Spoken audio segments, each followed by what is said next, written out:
नमस्कार, जय हिंद, वंदे मातरम। सभी का अभिनंदन और स्वागत एनडीसी निशुल्क क्लासेस में। तो बहुत बहुत स्वागत और अभिनंदन आप सभी का। तो जैसा कि स्कूल व्याख्याता 23 जून प्रथम पारी का जो पेपर जीके का पेपर है वो आज कंप्लीट हो चुका है और इस पेपर को लेकर जो है एक यूट्यूब पे एक बहुत बड़ा ट्रेंड चल रहा है। हो पेपर कठिन आ गया, पेपर कठिन। लगभग हमारे सभी आदरणीय अध्यापकों ने, सभी जो आदरणीय अध्यापक है जिन्होंने फर्स्ट ग्रेड स्कूल व्याख्याता के लिए बहुत अच्छी तैयारी करवाई, सबने, कोई मनोविज्ञान अच्छे पढ़ा रहे थे तो कोई पॉलिटी, तो कोई ज्योग्राफी, कोई मैनेजमेंट, कोई मनोविज्ञान, कोई करंट जी के अच्छा पढ़ा रहे थे। उन सभी अध्यापकों को इस एनडीसी क्लासेस की तरफ से बहुत बहुत धन्यवाद और शुभकामनाएं कि आप सभी ने बहुत अच्छी मेहनत की। लेकिन अभी एक जो ट्रेंड देखने को आया, मैं जब देख रहा था तो आया पेपर बहुत टफ था, पेपर बहुत हार्ड था, पेपर ये था, वो था, ये था। अच्छा ठीक है, ये कमेंट्स करने वाले लोग कौन है? कौन है ये? हिंदी वाले तो सारे पेपर में बैठे थे, वो तो 2 से 5 की पारी में पेपर में बैठे थे। अच्छा, बाकी जो स्टूडेंट्स हैं वो कमेंट, जो दूसरे सब्जेक्ट के, भी आज जीके का पेपर था, वो हो सकते हैं, वो तो ट्रेवलिंग में बेचारे घर पे बैठे हैं वगैरह, कितने होंगे। ठीक है, यानी जो लोग फर्स्ट ग्रेड की तैयारी करने में ही नहीं लगे हुए थे, जिन लोगों ने फर्स्ट ग्रेड का फॉर्म सिर्फ अप्लाई कर रखा था, या जो अपने कांस्टेबल की, एलडीसी की, या फिर चतुर्थ श्रेणी कर्मचारी की, इनकी तैयारी कर रहे हैं, वो कह रहे हैं पेपर टफ था। तो पेपर तो टफ होगा ही।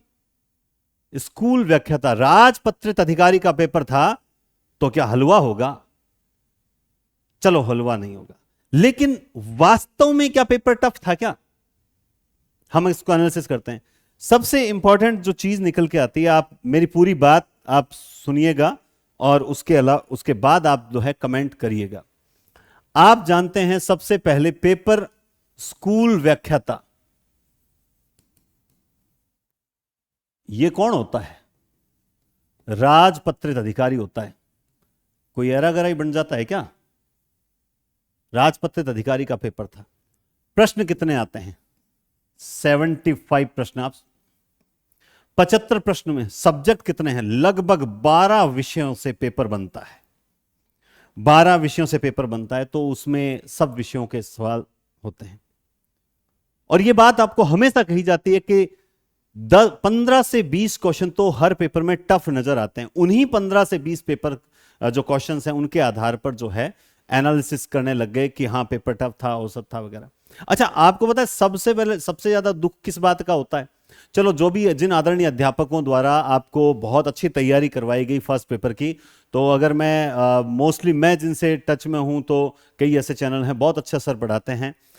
उसमें अब ऋचा मैडम ने भी अपने तरफ से बहुत अच्छा प्रयास किया था।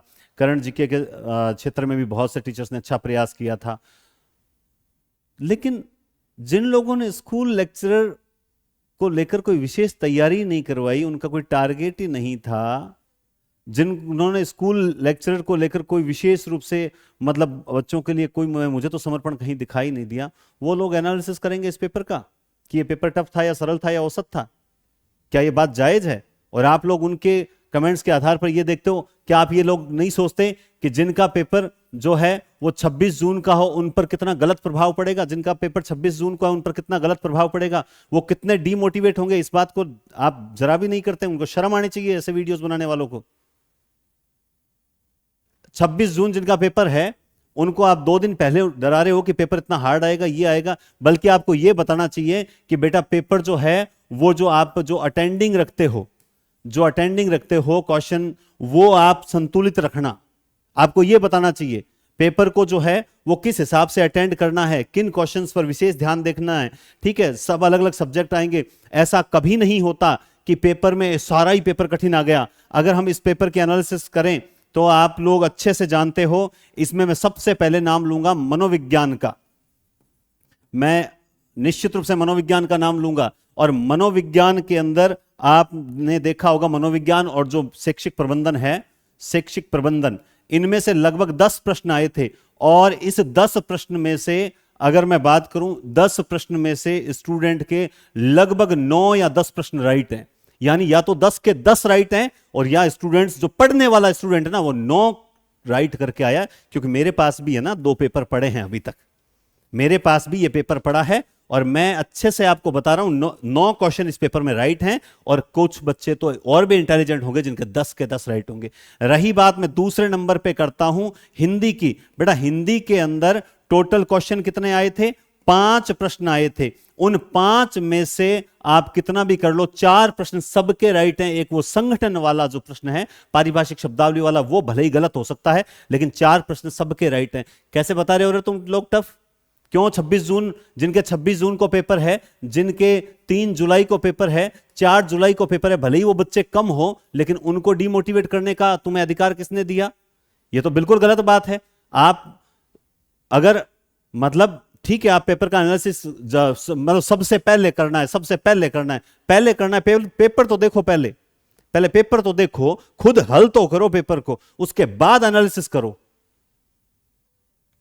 मैं निश्चित रूप से कह रहा हूं पेपर बहुत अच्छा था, पेपर में कुछ टॉपिक कठिन आए, हम सबकी चर्चा कर लेते हैं। और मैं आपसे यही कह रहा हूं, आप लोग अगर गलत कमेंट कर रहे हो ना, चाहे किसी भी कोचिंग से, किसी भी चैनल से आप जुड़े हो, मैं बहुत से चैनल की तारीफ भी कर रहा हूं, समझ रहे हो मेरी बात?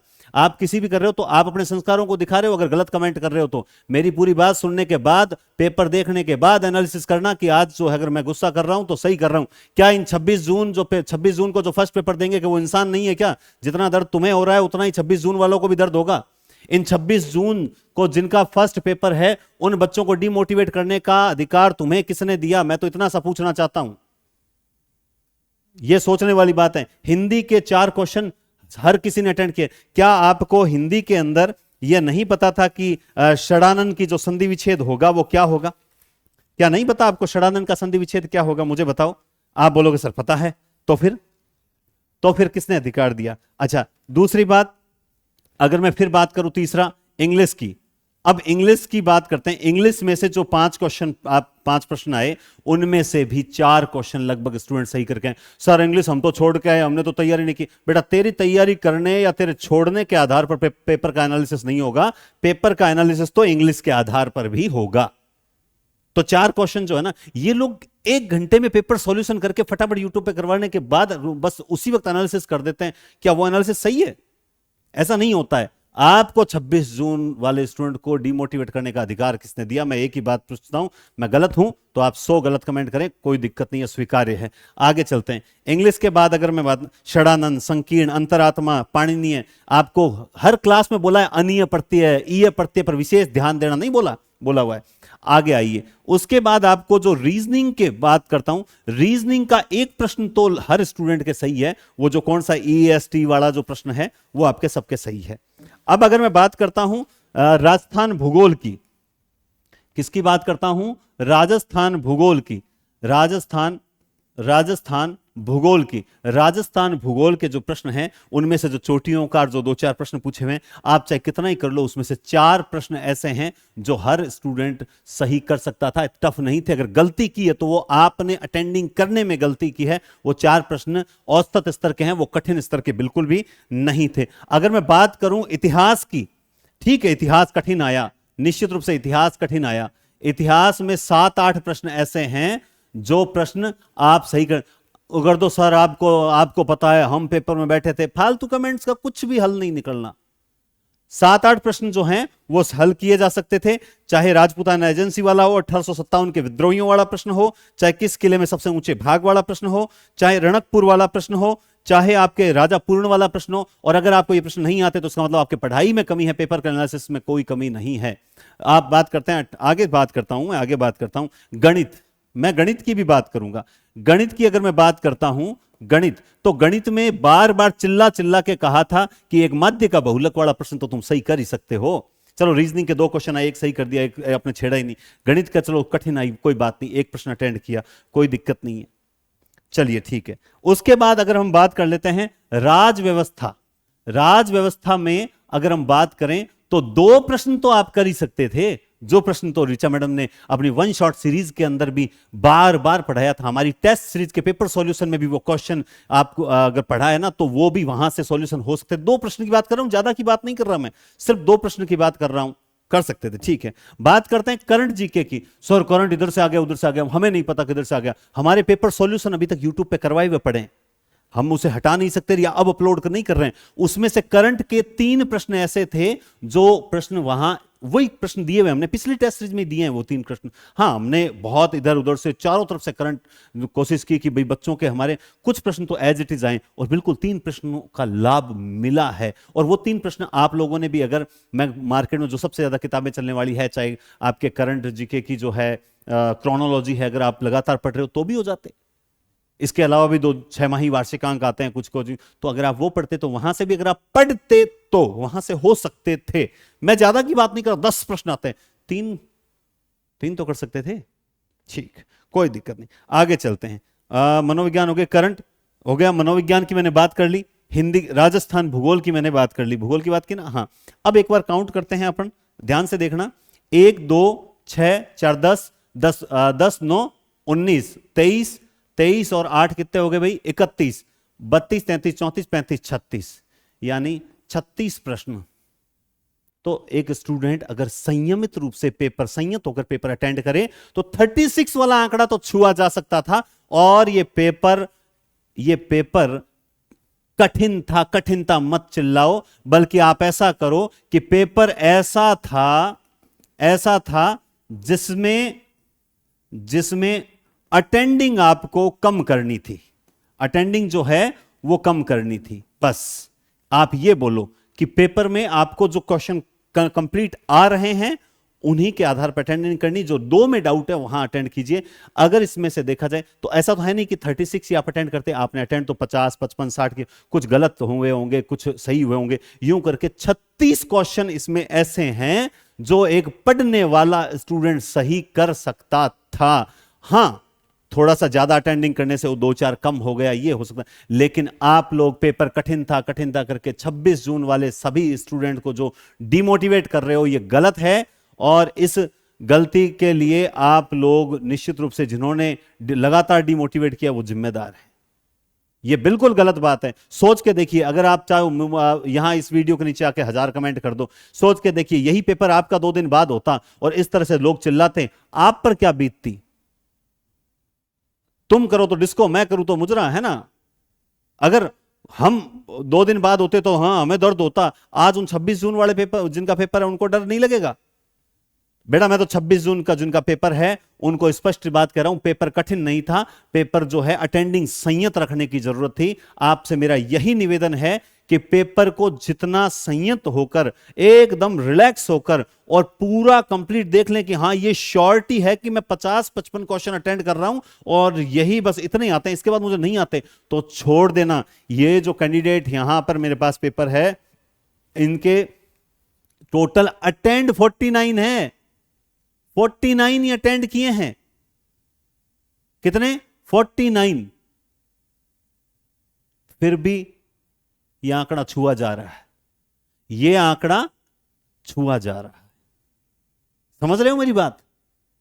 तो मुझे बताओ फिर आप कैसे कह सकते हो पेपर टफ था? यहां कम से कम 4-5 बच्चों के कॉल, और मैंने पेपर ही मंगवा लिए। मैंने कहा तुम मुझे पेपर लाके दोगे, हिंदी वाला पेपर में चले जाना, तुम पेपर मिलाओगे नहीं, पेपर तुम्हारा मैं मिलाऊंगा, ओएमआर सीट लेके मैं बैठूंगा। और मैं बैठा हूं, और लगभग 34 35 36 और 37, लास्ट 37 है। 2-3 क्वेश्चन अभी डाउट में है, अगर गलत चले जाएं तो भी वो 36 का आंकड़ा छू रहे हैं। ये किसका नतीजा है? ये हमारी ईमानदारी से करवाई गई टेस्ट सीरीज का नतीजा है। हाँ, बहुत लोगों ने कहा है गलत उत्तर मानते हुए ये करते हो। आलोचना करने वाले नहीं सुधरेंगे, उनका काम ही उनके संस्कारों में आलोचना है ना, उनको बचपन से ये संस्कार दिए गए आलोचना का। लेकिन जिन बच्चों को रात दिन एक बार बोला ढंग से अटेंड, ढंग से करना है, उन बच्चों के 4-5 पेपर मैंने अपने हाथ से इतनी देर मिलाए हैं और वो उनका आंकड़ा ये छुआ जा रहा है। तो इसलिए 26 जून वालों को, बच्चों को मेरा एक ही कहना है, तुम आराम से रिलैक्स होकर पेपर अटेंड करना, तुम्हारा कहीं कोई बाल भी बांका नहीं होगा और तुम आने के बाद धन्यवाद ही दोगे। और अगर मैं इस पेपर की बात करता हूं कि इस पेपर में अगर सर हमारे हिंदी वालों का आप बता दो कि इस पेपर में हमारे कितने क्वेश्चन सही होने चाहिए, या फिर जिन्होंने आज पेपर दिया 23 जून, तो मैं सीधा सीधा एक ही बात बता दूं, 23 जून जो प्रथम पेपर जीके है, प्रथम पेपर जीके, जिस भी बच्चे के इस पेपर में आप यूं मान लो कि 33+ क्वेश्चन सही हो रहे हैं, वो बेस्ट है बेटा। अभी तक तो मतलब इसमें अगर 33 क्वेश्चन प्लस निकल रहे हो ना, तो आपकी अच्छी अटेंडिंग है, आप घाटे में नहीं हो। फिर आप देखो चाहे एक एक क्वेश्चन जैसे ऊपर जा रहे हो ना, वैसे वैसे आप बढ़िया की ओर बढ़ रहे हो। दूसरी बात ये रही, अभी तक आपका सब्जेक्ट का पेपर होना बाकी है। सपोज दैट आपके 33 सही हुए, कितने सही हुए अगर मैं बात करूं, सपोज दैट आपके जो है 33 सही हुए, कोई दिक्कत नहीं, 33 ही सही हुए। आपने वहां अगर हिंदी में अगर मान लो 120 प्लस निकाल लिए बस, और जिसके मान लो कहते हैं ना कि सपोज दैट जैसे मान लो 32 सही हुए, 32 प्लस हुए, उसने वहां 122 प्लस निकाल लिए। तो अभी तक सब्जेक्ट पे डिपेंड करेगा। लेकिन अगर प्रथम पेपर जीके की हम बात करें कि प्रथम पेपर जीके में सर क्वेश्चन, तो जो भी 33 प्रश्न प्लस निकल रहा है ना, वो अच्छा स्टूडेंट है, वो उसने पढ़ाई की है, उसने पढ़ाई की है। हां, जिसके 30 माइनस हो गए, 30 से कम आ रहे हैं, उसका पेपर बिगड़ गया। हां, उससे संभला नहीं, क्योंकि पेपर डराने वाला ज्यादा था, पेपर डराने वाला ज्यादा था, बड़े बड़े क्वेश्चन ज्यादा थे, इसलिए डराया गया है। लेकिन इसमें अगर संतुलित होकर अपना ब्लड प्रेशर नॉर्मल रखकर पेपर अटेंड किया गया, तो इसमें 36 क्वेश्चन आराम से सही हो सकते थे। और मैं वही आंकड़ा बता रहा हूं, और मैं प्रैक्टिकल बात कर रहा हूं, क्योंकि मेरे पास 5-6 पेपर हैं, और उसमें इस तरह से जो है आप देख पा रहे हो, ये दिखाई दे रहा है, ये इसमें 1 2 3 4 5 6 क्वेश्चन है, और 1 2 3 4 5 सही लगे हुए हैं, तो दिखाई दे रहा है। तो इस प्रकार से मेरे पास, मैंने तो मिला के देखा है, तब मैं इसका एनालिसिस कर रहा हूं। ये ऐसा नहीं कि पेपर आया 1 घंटे में अलो साइनोलिसिस खालारो घर को नहीं, एनालिसिस करने में टाइम लगे, समझे बात। तो इसलिए आपसे यही निवेदन है, जो भी हैं साथी, कि आप घबराएं नहीं। 26 जून वाले जो बच्चे हैं वो पेपर अच्छे से देवें, संयत होकर देवें, घबराना है बिल्कुल नहीं। हिंदी वालों के लिए तो ये एक हमेशा से एक रहा है कि हिंदी वालों का हमेशा जीके के बाद तुरंत पेपर हो जाता है, उन बेचारों को टाइम ही नहीं मिल पाता है। ये हिंदी वालों के साथ हमेशा से एक अन्याय होता आया है। या तो फिर आप सबको मौका दो ना, लेकिन हिंदी वालों को हमेशा बेचारों को 1 घंटा मिलता है और जस्ट अगला पेपर करवा लिया जाता है। हमेशा से लगभग हिंदी वालों के साथ ऐसा ही होता है, उनको संभलने का भी मौका नहीं मिलता है। लेकिन फिर भी कोई बात नहीं, हिंदी वाले हैं, घबराते बिल्कुल नहीं हैं, डरते बिल्कुल नहीं हैं। और हिंदी वाला उम्मीद करता हूं, अभी फिक्स 5:05 हो रहे हैं, शायद पेपर छोड़ के बाहर आए होंगे, निश्चित रूप से वो अच्छा पेपर करके आएंगे और मैं फिर लौटूंगा। बहुत बहुत धन्यवाद, टेक केयर और शुभ दिन।